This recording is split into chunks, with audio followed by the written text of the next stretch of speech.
Jai. Beloved God, help us all to love you more and more and more and more and still yet more till we become worthy of union with you, and help us all to hold fast to Baba's Dham until the very end.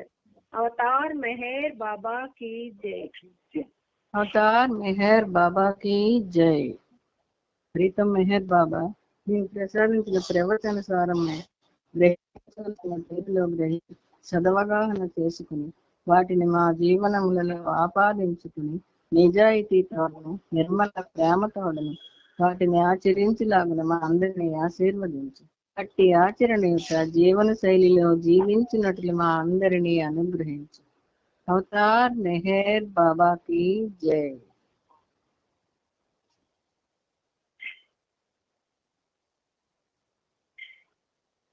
Avatar Meher Meher బాబా की జై. అందరికీ జై బాబా. ఈ రోజు కూడా మన ప్రియతముడు ఆ ప్రభువుతో సహజీవనాన్ని సాగించే అద్భుత అవకాశాన్ని కలుగజేశారు. ఆయనకి మన తరపున ప్రపంచ భక్త కోటి తరపున శత సహస్ర కోటి పాదాభివందనాలను సమర్పించుకుంటూ ఇందులో భాగంగా మనం ప్రభుచరిత్రం 9వ భాగంలో అద్భుతమైనటువంటి నవజీవన ఘట్టాన్ని చదువుకుంటూ మనం చాలా ఆనందిస్తూ ఉన్నాము.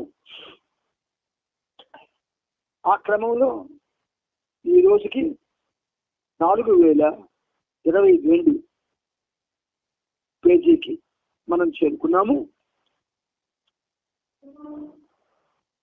నిన్నను ఆ పేజీలో బాబా లాస్ట్ గా చదివించినటువంటి ఆ వాక్యం ఏమిటంటే, మరి నేను దేని కొరకు కర్మ చేయాలి అని భావించడం వలన కర్మ రాహిత్యానికి దోహదపడే కర్మలు అంటే యాక్షన్స్ చేయలేదు. నేను భగవంతుడని, మరి నేను ఎవరిని ప్రార్థించాలి అని భావించే మనసు భక్తిలో కూడా తనను తాను మరిచిపోలేదు. అక్కడ కాకున్నాం. ఇప్పుడు ఆ నెక్స్ట్ పేరా నుండి మనం ముందుకి ప్రయాణం చేద్దాం. అందువలన ఈ విధానంలో కూడా మనోనాశ సంభవం కాదు. కానీ పరిపూర్ణంగా కాకపోయినా నిస్వార్థ కర్మను అంటే సెల్ఫ్లెస్ యాక్షన్ పట్టుదలతో మళ్ళీ మళ్ళీ నిర్వహించినప్పుడు, ఆ మళ్ళీ మళ్ళీ నిర్వహించినప్పుడు అని బాబా అంటున్నారు చూసారా, అక్కడ చాలా ప్రత్యేకత ఉన్నది. పట్టుదలతో నిస్వార్థ కర్మను మళ్ళీ మళ్ళీ నిర్వహించినప్పుడు మనసు శాశ్వతమైన ప్రశాంత స్థితిని అనుభవించే దశను చేరుకుంటుంది. నిస్వార్థ కర్మ పట్టుదలతో అంటే కర్మ అంటే యాక్షన్, అది పట్టుదలతో మళ్ళీ మళ్ళీ నిర్వహించినప్పుడు అంటే పదే పదే చేస్తూ ఉన్నప్పుడు మనసు శాశ్వతమైన ప్రశాంత స్థితిని అనుభవించే దశను చేరుకుంటుంది. ఆయన అన్నాడు కాబట్టి ఖచ్చితంగా అది జరుగుతుంది. ఈ స్థితిలో మనసు భగవంతుణ్ణి దర్శిస్తుంది. ఇది దర్శిస్తుంది అనేటటువంటి ఈ మాట శరీరాన్ని పులకింపజేస్తుంది. ఎందుకంటే నిస్వార్థ కర్మ పట్టుదలతో మళ్ళీ మళ్ళీ నిర్వహించినంత మాత్రం చేత శాశ్వతమైన స్థితిని మనసు పొంది ఆ స్థితిని అనుభవించే స్థితికి చేరుకొని మనసు భగవంతుడిని దర్శిస్తుంది అంటారు ఆయన. మనసు భగవంతుడిని దర్శించడం అంటే ఒక విధంగా చాలా అది ఉన్నతమైనటువంటి కార్యం. కానీ అప్పటికీ అది ఇంకా నశించదు. మనసు ఉంటుంది, దర్శించిన భగవద్ దర్శనం కలిగిన మనసు అలాగే ఉంటుంది. కాబట్టి అది ఇంకా నశించదు. భక్తి యోగం ద్వారా నిరంతరం భక్తితో ఉండి భక్తి ఒక స్థాయికి చేరుకున్నప్పుడు ఈ ప్రశాంత చిత్తంతో పాటు భగవద్ దర్శనం కూడా కలుగుతుంది. అనగా ఒక వ్యక్తి నేను భగవంతుడిని, నేను ఈ శరీరాన్ని కాదు అని పట్టిన పట్టు విడవకుండా, ఎట్టి త్యాగానికైనా వెనుదీయకుండా 100% విశ్వాసంతో వచించినప్పుడే ఈ మానసిక ప్రశాంతత చేకూరుతుంది. రావణాసురుడు, ఆయనకి రావణ బ్రహ్మ అని పేరుంది. కైలాసంలో స్వదర్శనం కోసం వెళ్ళి ఆయన యొక్క గానంతో ఆయన్ని మురిపింపజేయాలని ప్రయత్నం చేస్తాడు పరమశివుడిని. వాడి ప్రయత్నాన్ని చూసి నంది నవ్వుతాడు. కోపం వచ్చి నంది మీద కోపాన్ని కైలాసంలో చూపిస్తాడు, కైలాసాన్ని తెస్తాడు. మిగతా ఉన్న పార్వతీ పరమశివుడు తాండవం చేస్తున్నారు. చిన్న కథలకు వచ్చేసరికి ఆ బొటన వెళ్ళి నొక్కుతాడు ఆయన స్వామి. వెంటనే నేలకు కూలిపోతాడు. ఆ ముందు గానం నిస్వార్థ కర్మ అది పదే చేశాడు. కానీ భగవంతుని దర్శించేప్పటికీ మనసు నశించలేదు. కాబట్టి ఏం చేశాడప్పుడు, ఎప్పుడైతే అవమానానికి గురయ్యాడు, అది అవమానం కాదు, ప్రేమలో ఒక స్థాయి. చేత భక్తి యోగం ద్వారా భగవంతుడిని చేరడానికని పొట్ట చీల్చి రుద్రవీణ వాయిస్తాడు. చిన్న చిన్న విషయాలు మనం మాటల్లో చెప్పుకుంటున్నా చాలా గొప్ప అద్భుతమైన విషయాలు ఇవి. భక్తిలో ఆ స్థితి రావడం చాలా కష్టం, తనను తాను పోగొట్టుకోవడం. అప్పుడు ఏమవుతుంది, భక్తి యోగం ద్వారా నిరంతరం భక్తితో ఉండి భక్తి ఒక స్థాయికి చేరుకున్నప్పుడు ఆ ప్రశాంత చిత్తంతో పాటు భగవద్ దర్శనం కూడా కలుగుతుంది. ఎప్పుడైతే పొట్ట చేతి రుద్రవేణ వాయించాడో భక్తిలో పరాకాష్ఠ స్థితికి వెళ్ళిపోయాడో దిగొచ్చాడు. అంటే మానవుడికి భగవంతుడికి ఉన్నటువంటి సంబంధం ఇది ఆధ్యాత్మికంగా. నేను అనగా ఒక వ్యక్తి నేను భగవంతుణ్ణి, నేను ఈ శరీరాన్ని కాదు అని పట్టిన పట్టు విడవకుండా, ఎట్టి త్యాగానికైనా వెలుగీయకుండా 100% విశ్వాసంతో వచించినప్పుడే ఈ మానసిక ప్రశాంతత చేకూరుతుంది. కానీ మనోనాశలో మాత్రం ఒక విషయాన్ని గమనించాలి. మాయ నుండి స్వేచ్ఛను పొందిన వారు ఇతర సాధకుల మనసులను, సామాన్య జనుల మనసులను కూడా నశింపజేయగలరు. ఎప్పుడైతే కైలాసం శివుడు దిగొచ్చి అతని భక్తికి మెచ్చితే, మనం అడిగితే మళ్ళీ మనసు పట్టేసింది. గబుక్కని ఆలోచించకుండా నరుల వల్ల మాకేమీ అపకారం జరగదు తదితర అని అందరినీ చేసేస్తాడు. మరి నరులు వానరులు, ఎందుకంటే నంది నవ్వుతాడు కదా ముందు పాడుతుంటే, అందుకని వాడిని చూసి నరుల వల్ల వానరుల వల్ల అంటే మనసు చిత్త ప్రవృత్తి ఎలా ఉంటుందంటే ఒక్కొక్కసారి చాలా గమ్మత్తుగా ఉంటుంది అది పనిచేస్తున్నప్పుడు. సరే, చివరికి సామాన్య జనుల మనసులను కూడా అటువంటి వాడు సాధకుల మనసులను, సామాన్య జనుల మనసులు కూడా నశింపజేస్తాడట. అంటే సంకల్ప మాత్రం చేత ఏదైనా చేయగలుగుతాడు అని అర్థం. అందుచేత అవతారులు కూడా తమ మనసులను సమూలంగా నశింప చేసుకునేందుకు, అనగా మనోనాస్థితిని పొందడానికి ఆ కాలంలో ఉన్న సద్గురువుల సహాయాన్ని, కృపను పొందవలసి వచ్చింది. అవతారులు కూడా మనసులను సమూలంగా నశింపజేసుకుంటారు. మరి మనసు అవతారులకు నశించిపోతే అప్పుడు ఆయన దేంతో పనిచేస్తాడు ఒకసారి ఆలోచించండి.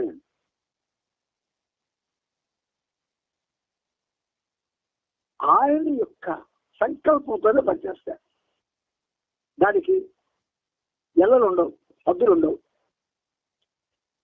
ఇక్కడ ఒక చక్కని ద్విపత కూడా రాశారు. నీ స్వభావం నుండి నువ్వు బయట పడలేకపోయినప్పుడు ప్రియతముని గడపలో అడుగు పెట్టాలని ఎలా ఆశించగలవు? అబ్బబ్బబ్బబ్బబ్బా, గుండెల్ని పిండినటువంటి మాటలు. నీ స్వభావం నుండి నువ్వు బయట పడలేకపోయినప్పుడు ప్రియతముని గడపలో అడుగు పెట్టాలని ఎలా ఆశించగలవు? కృష్ణేశ్వర తిరిగి ప్రీతముని గడపలో అడుగు పెట్టాలని ఎలా ఆశించగలవు? అనేక మార్గాలను అనుసరిస్తూ అనేక మంది సాధకులు వివిధ రకాల కష్టాలను ఎదుర్కొంటున్నారు. అనేక మార్గాలను అనుసరిస్తూ అనేక మంది సాధకులు వివిధ రకాల కష్టాలను ఎదుర్కొంటున్నారు. మనం ఏ కష్టాలను ఎదుర్కొంటున్నారు చెప్పండి?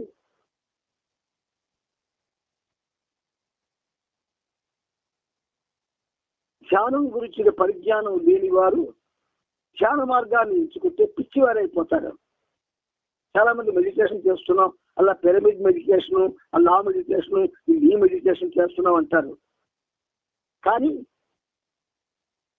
ధ్యానం గురించిన పరిజ్ఞానం లేకపోతే వారు ధ్యాన మార్గాన్ని ఎంచుకుంటే పిచ్చివారైపోతారు. మరొక మార్గం అనుసరిస్తున్న వారు పరస్త్రీలను కన్నెత్తి చూడరాదు అనుకుంటారు. లైంగిక సంబంధమైన విషయాలంటే వారికి అంత భయం. ఈ విషయంలో భయపడవలసింది తప్పదు. నిజానికి మనం భగవంతుని స్వరూపమే అయినా సిగ్గుమాలిన ఈ మనసు, షేమ్లెస్ మైండ్ మనలను తప్పుతాము పట్టిస్తుంది. బురదలో మన కాళ్ళు కూరుకుపోయినప్పుడు దాని నుండి ఒక కాలు బయటకు తీయడానికి ప్రయత్నిస్తే మన రెండవ కాలు కూడా మరింతగా ఎలా కూరుకుపోతుందో అదే విధంగా ఈ మనసును వదిలించుకోవాలని నీవు ఎంత ఎక్కువగా కోరుకుంటావో అంత అధికంగా దాని బంధనంలో ఇరుక్కుపోవడం జరుగుతుంది. ఏది ఏమైనా ఈ సమస్య నుండి నీవు బయటపడవలసిందే. మనసుకు మనోనాస్ అనేది నిజమైన సమాధి స్థితితో కూడిన బ్రహ్మానంద స్థితి, బ్లిస్. మనసుకు మనోనాస్ అనేది నిజమైన సమాధి స్థితితో కూడిన బ్రహ్మానంద స్థితి. ఆ స్థితిలో మనస్సు కుకటి వేళ్లతో సహా పూర్తిగా తకలించి వేయబడగా అది మరణం చెడడం జరుగుతుంది. మరుక్షణం అహం సర్వము నేనే, ఈ శరీరంతో నాకు ఎటువంటి సంబంధం లేదు అనే భావనను పొందుతుంది. ఈ పేద జాగ్రత్తగా మళ్ళీ చెబుతారు వినండి. మనస్సుకు మనోనాస్ అనేది నిజమైన సమాధి స్థితితో కూడిన బ్రహ్మానంద స్థితి. ఆ స్థితిలో మనసు కూకటి వేళ్లతో సహా పూర్తిగా తకలించి వేయబడగా అది మరణం చేయడం జరుగుతుంది. మరుక్షణం అహం సర్వము నేనే, ఈ శరీరంతో నాకు ఎటువంటి సంబంధం లేదు అనే భావనను పొందుతుంది. ఆ క్షణంలో సంభవించిన అదురుపాటు శక్తివంతమై ఉండడంతో శరీరం రాలిపోవచ్చు, లేదా ఆ తాకిడికి తట్టుకుని మజూబు లాంటి వారికి జరిగినట్లు కొంతకాలం పాటు శరీరం ఉండి కూడా ఆ తరువాత రాలిపోవచ్చు. ఎంత రహస్యమైన విషయాలు ఆ ప్రభు మనకు తెలియజేస్తున్నారో చూడండి. సత్యమైన అహం అంటే రియల్ ఇగో అన్న స్థితిని పొందడమే గమ్యం. సత్యమైన అహం, మిథ్యాహం మనలో ఉంది ఎక్కువ. ఆ మిథ్యాహం పోయి దాని స్థానంలో సత్యమైన అహం అన్న స్థితి పొందడమే గమ్యం. మనోనా స్థితిని చేరుకున్న కొందరు ఆ తరువాత ఈ ప్రపంచంలో కొన్ని ప్రత్యేకమైన విధులను నిర్వహించాల్సి వచ్చినప్పుడు సంస్కారాలు నశించిన మనసుతో, ఇంప్రెషన్ లెస్ మైండ్, వారు తమ భౌతిక జీవితాన్ని కొనసాగిస్తారు. ఈ మార్గంలో చక్కని అవస్థను కూడా ఆయన తీసుకొస్తాడనమాట. ప్రతి ఒక్కరిలో తమనే చూసే విధంగా ఇతరులకు సహాయపడుతుంటారు. అటువంటి మనసుని సంస్కార రహిత మనసు, ఇంప్రెషన్లెస్ మైండ్ అని పిలిచిన, రియల్ ఐ అంటే సత్యమైన నేను అని పిలిచిన, అబద్ధపు నేను నుండి నిజమైన నేనుగా రూపాంతరం చెందిన అహం, ట్రాన్స్ఫార్మ్డ్ ఈగో అని పిలిచిన, నిజమైన మనస్సు రియల్ మైండ్ అని పిలిచిన, ఇలా దానిని ఏ రకంగా పిలిచినా ఆద్యంతము లేని అనంత సత్యము, ఇన్ఫినిట్ ట్రూత్, అది ఒక్కటే. సర్వము నీవే అయి ఉన్నావు. ఇప్పుడు నీకు కావలసిందల్లా ఏ విద్యా అహం సర్వస్వం, ఏ విద్యా సర్వస్వం బారిన పడి నీవు ఉంటున్నావో దాని నుండి విమోచనం పొందడమే. ఇప్పుడు మనందరం కూడా విద్యా అహంలో ఉన్నాం. దాని నుండి బయటికి రావాలి. బయటికి తేగలిగిన వాడు సర్వేశ్వరుడు ఒక్కడే, ఆయనే మెహర్ బాబాయ్య. నా నవజీవనంలో పూర్తి బలహీనతలతో నిండి ఉన్నాను. నేను ప్రస్తుతం నిస్సహాయ స్థితిలో, హెల్ప్లెస్నెస్ ఉన్నప్పటికీ నేను మనస్సు యొక్క సమూల వినాశక స్థితిని, రిలేషన్ ఆఫ్ మైండ్ సాధించి తీరవలసిందే. అత్యంత కష్టమైన ఈ మనోనా స్థితిని సాధించడానికి నాకు 4 నెలల సమయం మాత్రమే మిగిలి ఉంది. ఒక కుంటివాడు 4 నెలల కాలంలో ఎవరెస్ట్ శిఖరం అధిరోహించాలనుకోవడంలా ఉంది నా ఈ అభిమతం. కానీ ఇది సాధించడానికి భగవంతుడు సహాయపడతాడని నేను 100% విశ్వసిస్తున్నాను. నేను సాధించాలనుకున్న ఈ మనోనా స్థితి గురించి అక్టోబర్ 16వ తేదీన మీరంతా ఉపవాస దీక్షలో ఉన్నప్పుడు నేను మనోనా స్థితిని సిద్ధింపచేసుకునేలా మీ హృదయపు లోతుల నుండి భగవంతుడిని ప్రార్థించండి. రామావతార కాలంలో రాముడితో ఉండి కూడా హనుమంతుడు ఆయన యొక్క విజయం కోసం ప్రత్యేక ప్రార్థనలు చేసేవాడు. ఇవన్నీ రహస్యాలు, కానీ ప్రేమతో మనకి మన మనసులో ప్రవేశింపజేస్తాడు.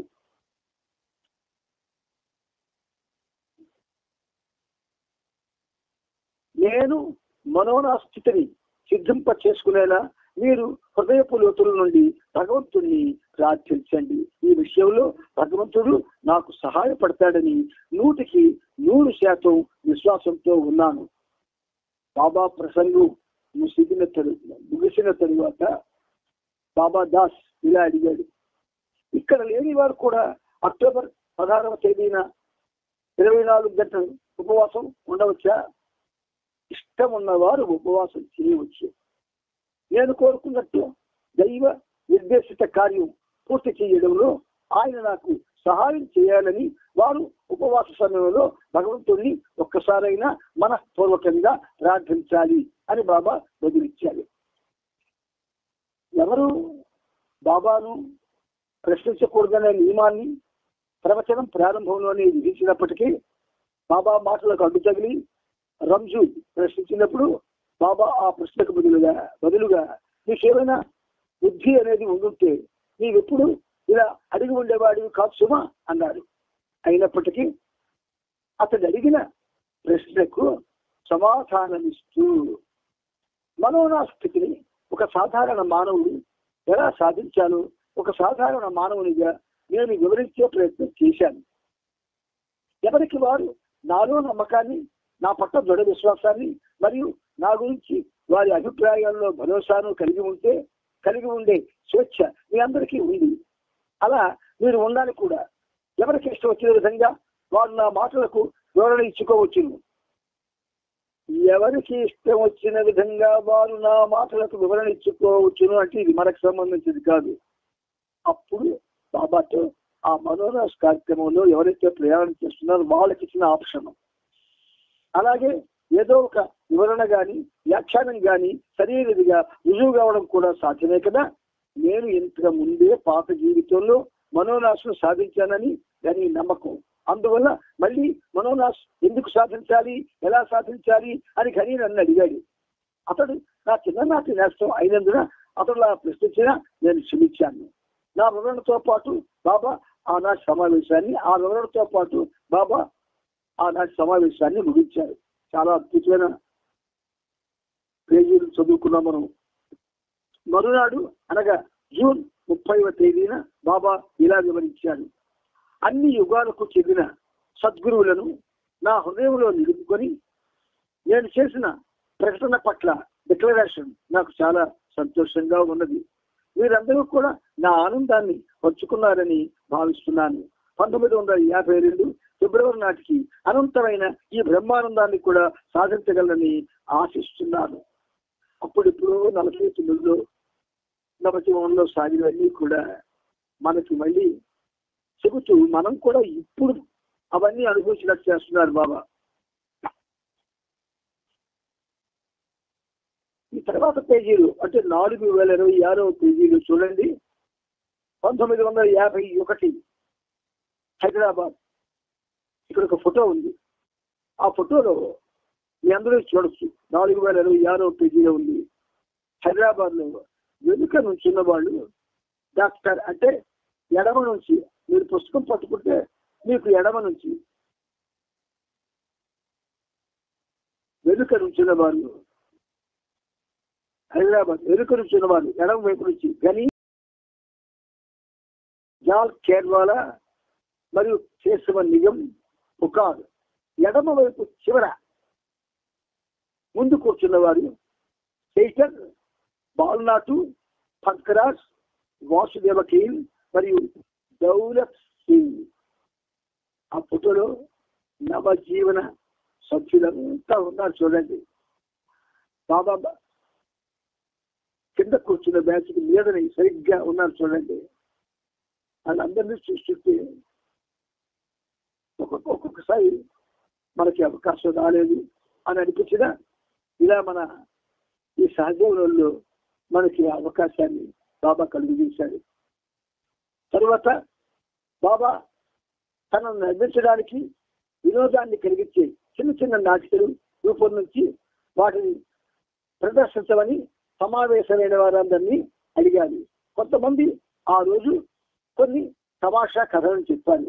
మరికొందరు హాస్య నాటికలను ప్రదర్శించారు. అప్పటికప్పుడు ప్రదర్శిస్తే దాన్ని ఎక్స్టెంపోర్ అంటారు ఇంగ్లీష్ లో. ఆ రోజు ఉదయం అందరి కోరిక మీదట బాబా అందరితో కలిసి గ్రూప్ ఫోటో తీయించుకునేందుకు అంగీకరించారు. బాబా అందరినీ ఉస్మాన్ సాగర్ సరస్వతకు కూడా తీసుకెళ్లారు. ఆ రోజున మిగిలిన సమయం అంతా సరదా సంభాషణలతో ఉల్లాసంగా మనోరంజకంగా గడిచింది. ఆ రోజున సాయంకాలం బాబాను ఉల్లాసపరచడానికే ఝాకే, మీనూ ఖరాస్, సిద్ధు, గాడేకర్, రుస్తుం కాకా, కేశవ నిగం మరికొందరు కలిసి ఒక ప్రదర్శన ఇచ్చారు. కేశవ నిగం ఒక స్త్రీలా వేషం ధరించి చీర కట్టుకుని కొగ్గుతో మొహం కప్పుకొని పగలు కురిపిస్తూ వార చూపులతో బాబా దృష్టిని ఆకర్షించడానికి ప్రయత్నించాడు. బాబా ఎంతో సంతోషించి తన లాకెట్ ఒకటి అతనికి బహుకరించాడు. కృష్ణావతారం. ఆ కృష్ణావతారం చర్యలు పోవు. ఆ చర్యల్లో ఉన్నటువంటి మాదానందం ఆయనకు మాత్రమే తెలుసు. కృష్ణం కాక ఆది సీనియర్ తండ్రి అయిన ఖాన్ సాహెబ్ ని అనుకరించి వినోదం కలిగించాడు. ఖాన్ సాహెబ్ తన ఆఫీసులో కొత్తగా ఒక టెలిఫోన్ పెట్టించినప్పుడు దాన్ని ఎలా వాడాలో తెలియక చికమక పడేవాడు. ఫోన్ మాట్లాడవలసి వచ్చినప్పుడు దాన్ని తిరగేసి చెవు వద్ద పట్టుకొని అతనికి ఏమీ వినబడకపోవడంతో కోపంగా గట్టిగా అరిచేవాడు. కృష్ణం కాక కూడా అలానే అనుకరించాడు. ఒకసారి బొంబాయి నుండి ఫోన్ కాల్ వచ్చింది. రిసీవర్ ఎత్తి పట్టుకున్నాడు. కానీ దీని వెంటనే ముక్కు పొడం పిలిచేందుకు రిసీవర్ ను కింద పెట్టేశాడు. ఒక్క క్షణం తర్వాత మళ్ళీ రిసీవర్ తీసుకొని మాట్లాడడానికి ప్రయత్నించాడు. అప్పటికే బొంబాయి నుండి వచ్చిన ఫోన్ కాల్ కట్ అయిపోయింది. ఆపరేటర్ లైన్ లోకి వచ్చి, సారీ సార్, మీ కనెక్షన్ కట్ అయింది, మీతో మాట్లాడడానికి ఎవరు లేరు అని చెప్పడం జరిగింది. ఖాన్ సాహెబ్ కి విపరీతంగా కోపం వచ్చింది. నాతో మాట్లాడడానికి ఎవరు లేరా? బోలు డబ్బు పోసి ఈ దరిద్రం టెలిఫోన్ పెట్టించుకున్నాను, మాట్లాడుకునేందుకు, లేకపోతే ఈ ఫోన్ ఎందుకు? అయితే ఇప్పుడే నువ్వే నాతో మాట్లాడాలి, మాట్లాడు అని ఖాన్ సాహెబ్ ఆ ఆపరేటర్ విసుక్కున్నాడు. ఖాన్ సాహెబ్కి సంబంధించిన ఈ సంఘటనను విష్ణు కాక అనుకరించిన తీరు బాబాను ఎంతగానో ఆనందపరిచింది. అతనికి కూడా బహుమతి లభించింది. అంతేగాక విష్ణు భజన గీతాలను పాడి బాబాను సంతోషపరిచాడు. అతను పాడిన పాటలలో ముఖ్యంగా బాబాను ఒక పాట ఎంతగా సంతోషపరిచిందంటే బాబా అతనికి సంగీత విద్వాంసుడు మాస్టర్ ఆఫ్ మ్యూజిక్ అనే బిరుదును ప్రదానం చేసి అతనికి మరొక బహుమతిని కూడా ఇచ్చాడు. ఠాకే కూడా చాలా తమాషైన వ్యక్తి. ది గాడ్ ఆఫ్ మైండ్ అనే నాటికలో మరణ శిక్షను అమలు చేసే తలాది పాత్రను తమాషాగా పోషించాడు. ఆ తరువాత బాబా తన ప్రేమికుల్లో కొందరిని వ్యక్తిగతంగా కలిశారు. నానా ఖేర్ బాబాతో నేను మీతో ఉండిపోవాలనుకుంటున్నాను అన్నాడు. నేను చెప్పినట్లు చేస్తావా అని బాబా అతన్ని అడిగాడు. వెంటనే అతను తప్పకుండా అన్నాడు. అయితే రేపటి నుండి 2 సీసాల మద్యం త్రాగు, 2 సేర్ల మాంసం తిను, అలా చేస్తావా అని బాబా అడిగాడు. నానా ఖేర్ నిజానికి నిష్ఠాగర్షుడైన బ్రాహ్మణ కులానికి చెందినవాడు. అంతకు ముందన్నాడు మద్యం గాని మాంసం గాని ముట్టలేదు. అయినా బాబా ఆదేశాన్ని పాటించడానికి సిద్ధపడ్డాడు. బాబా నీ విజేత నాకు సంతోషం కలిగించింది. నీవు నీ ఇంటి వద్దనే ఉండు, ఎన్నడూ మద్యాన్ని లేదా మాంసాన్ని తాకొద్దు అన్నారు. ఆనాడు బాబాను కలిసిన పంకరాజు కూడా బాబాతో అదే కోరికను బాబా ఎదుట వెలుగుచ్చాడు. బాబా అతనితో నీవు గాని నాతో ఉండిపోతే నీ భార్య తారాబాయి నన్ను ఒక దొంగ మాదిరిగా పట్టిస్తుంది అన్నాడు. పంకరాజ్ బాబాను బ్రతిమాలుతూ ఆమె మమ్మల్ని ప్రేమిస్తుంది, ఆమె తప్పకుండా ఒప్పుకుంటుంది, ఆమె మిమ్మల్ని ఇబ్బంది పెట్టదు అన్నాడు. సరే అయితే నువ్వు నాగపూర్ వెళ్ళు, 2 నెలల పాటు వేశ్యాగృహానికి వెళుతూ ఉండు, అంతేగాక రోజుకొకసారి చేసా మద్యం సేవించు. అలా చేయగలవా? అలా చేస్తే నేను నాతో ఉండేందుకు అనుమతిస్తానన్నారు బాబా. దాని గురించి బాగా ఆలోచించి చెప్తానని పంకరాజు అన్నాడు. బాబా అతను హెచ్చరిస్తూ ఆలోచించేవాడెప్పుడు దేనిని సాధించలేడు. అందరూ కూడా జ్ఞాపకుంచుకోవాలి మాట.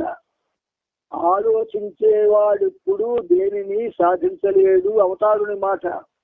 ఆలోచించకూడదు. మనకు వచ్చేటటువంటి భావాల్ని, మనలో కలిగేటటువంటి తపనల్ని అది బయటికి వెలుగుచ్చవలసిన అవసరం లేదు. వాటితో మనం ఒక విధంగా బాబా యొక్క ఆ సూచనల్ని, హెచ్చరికల్ని జాగ్రత్తగా గమనించి ఆ విధంగా జీవితాన్ని మలుచుకోవడానికి ప్రయత్నం చేయాలి.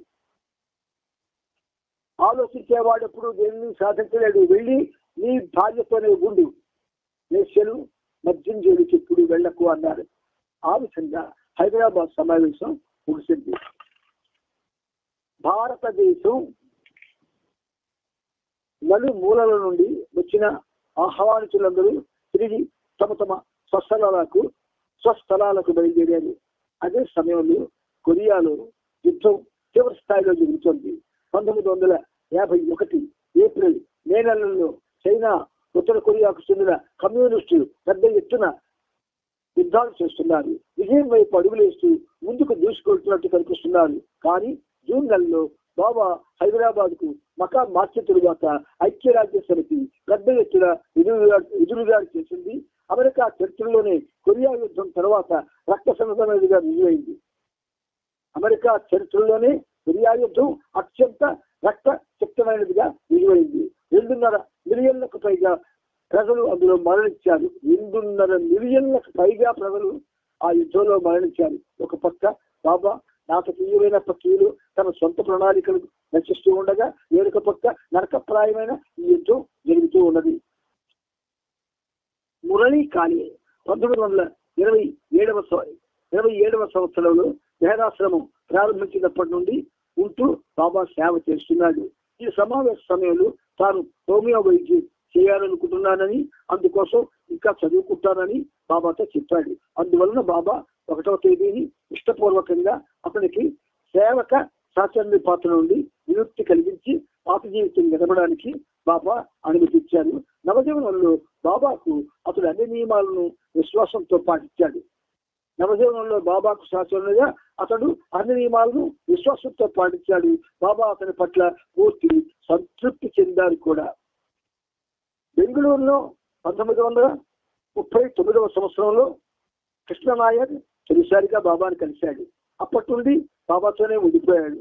కానీ బాబా 1947వ సంవత్సరంలో అతన్ని దక్షిణ భారతదేశంలోని అతని ఇంటికి పంపించి వేశారు. నవజీవనం ప్రారంభించే ముందు కృష్ణనాయర్ని భారతదేశమంతా పర్యటించి తీర్థయాత్రలు చేసిరమ్మని బాబా ఆదేశించడం జరిగింది. నవజీవనంలోనికి అతన్ని చేర్చుకోనందున తీర్థయాత్రలు ముగిసిన తరువాత కృష్ణనాయర్ పోలీస్ శాఖలో ఉద్యోగంలో చేరిపోయాడు.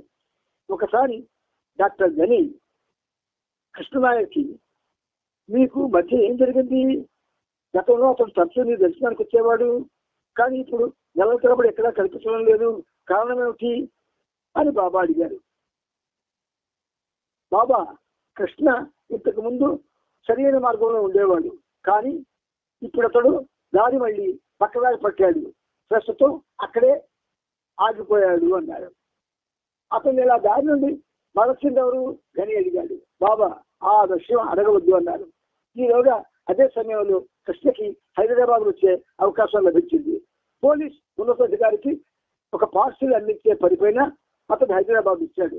కృష్ణకి బాబా హైదరాబాద్ లో ఉన్నట్లు ఆది సీనియర్ పంపించిన సర్కార్ ద్వారా తెలిసింది. అందువల్ల సమావేశాలకు కూడా హాజరయ్యాడు. అతన్ని చూసి బాబా వివరాలు అడిగాడు. బాబా, తిరిగి నా వద్దకు వచ్చి నాతో ఉండడం మీకు ఇష్టమేనా అని అడిగాడు. కృష్ణనాయుడు అందుకు సమ్మతించాడు. అతను సరైన దారిలోనే మరలా చేరుకున్నాడు అని బాబా ప్రకటించారు. కృష్ణ తాను చేసిన ఉద్యోగం వదిలిపెట్టి బాబాతో తిరిగి చేరిపోయాడు. ఒకరోజు కాకాబరియాకు వారి బంగాళా వద్ద పెద్ద పాము కనబడింది. వెంటనే అతడు కృష్ణ కొరకు కబురు పంపించాడు. కృష్ణ వచ్చి పామును చంపేశాడు. నీరు చనిపోయిన ఆ పాముని తమాషాగా కొట్టసాగాడు. అలా కొడుతుండగా అతని పైజమా బొడ్డు చెడిపోయి పైజమా కిందకి జారిపోయింది. దాన్ని చూసిన బాబా మిగతా వారంతా మనసారా నవ్వుకున్నారు. బాబా, ఒక చనిపోయే పామును కొడుతుండగానే నీ పైజమా ఊడిపోయిందంటే ఇక బ్రతికి ఉన్న పామును కొట్టవలసి వస్తే ఏం జరిగి ఉండదు అని వీళ్ళతో హాస్యంగా అన్నారు. ప్రపంచంలోని తన ప్రేమికులందరినీ, తోటి సహచరులను, స్త్రీలను 1951 జూలై 10వ తేదీన ఉదయం 6 గంటల నుండి 11వ తేదీ ఉదయం 6 గంటల వరకు మౌనం వహించమని మెహర్ బాబా ఆదేశించారు. జూలై 30వ తేదీన రాను తిట్టి బొంబాయి నుండి హైదరాబాద్ చేరుకున్నారు.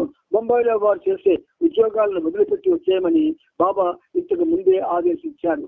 హైదరాబాద్ లో ఉద్యోగం చూసుకోవచ్చని అప్పుడు చెప్పినా ఇప్పుడు దాని కొరకు ప్రయత్నించక్కర్లేదన్నారు.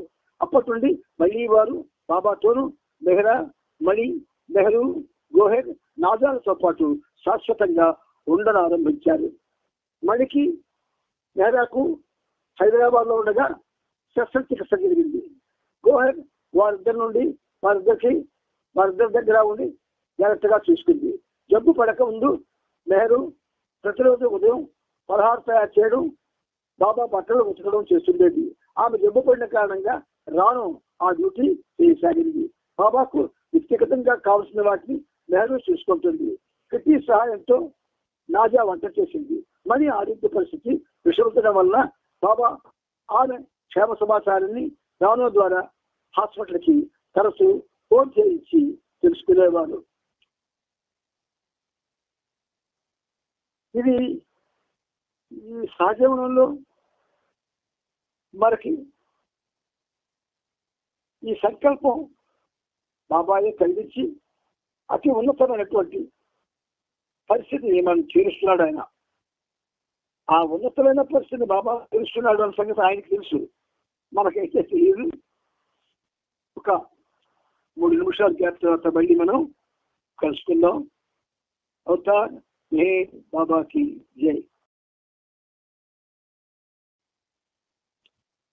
నిన్న పాట అంటే గేయం, కీర్తన ఏదైతే మనం పాడుకున్నామో అది మళ్ళీ పాడమని మీరు కోరారు కనుక అది మళ్ళీ బాబా పాటిస్తున్నాడు.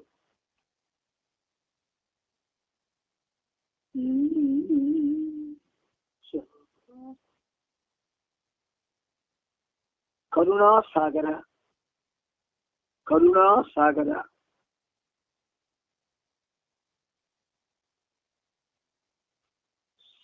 శ్రీధర సుభకర కరుణా సాగర నీ దయ చాలుగా వాంఛలు లేవురా శ్రీధర సుభకర కరుణా సాగర నీ దయ చాలుగా వాంఛలు లేవురా శ్రీధర సుభకర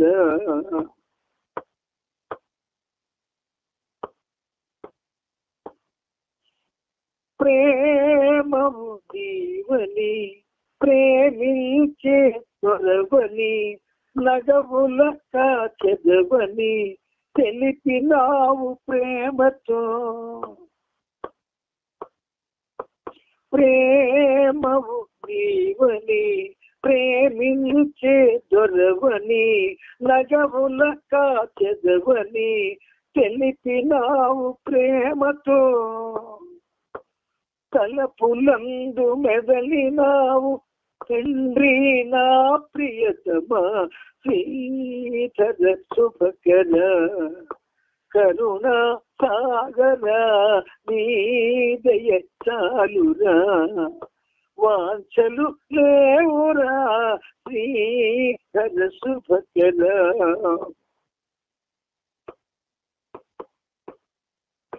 నామము మధురము రూపము మధురము మధురము నీ స్మరణము లభించను వరముగా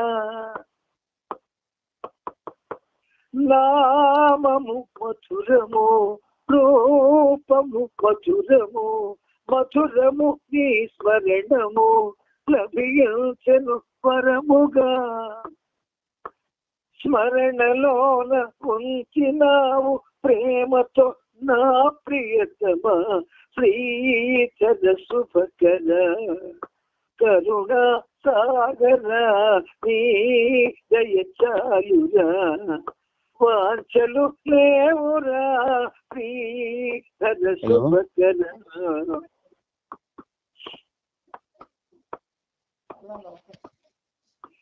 ఏ క్షణమైనను ఊపిరి ఆగును ఆ క్షణమున నీవున ఎదలో కదలాడుము ఏ క్షణమైనను ఊపిరి ఆగును ఆ క్షణమున నీవున ఎదలో కదలాడుము మెహర్ మెహర్ మెహరనుచు తరిచేరును మెహర్ శ్రీధర శుభకర కరుణా సాగర నీ దయ చాలురా వాంఛలు లేవురా శ్రీధర శుభకర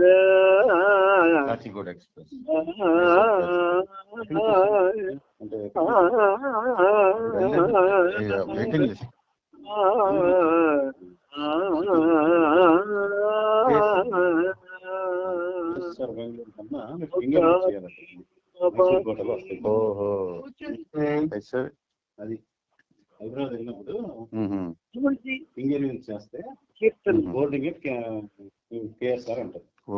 మీరు చేస్తారు టిఫిన్? చేస్తాను మరి జై బాబా ఎవరో మ్యూట్ లో అన్మ్యూట్ చేస్తున్నారు చూడండి. జై బాబా. జై బాబా అందరికి జై బాబా.